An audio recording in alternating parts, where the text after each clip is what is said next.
2 देसी पिस्तौल 11 जिंदा कारतूस के साथ एक शख्स को गिरफ्तार किया बांद्रा से Mumbai police crime branch unit 9 ने।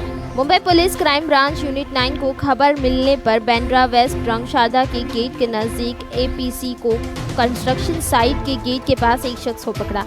पकड़े गए शख्स का नाम अमित प्रदीप किनके बताया जा रहा है, जिसकी उम्र 27 साल है, जो नागपुर का रहने वाला है, जिसकी तलाशी लेने पर उसके पास से 2 देसी पिस्तौल और 11 जिंदा कारतूस बरामद हुए हैं।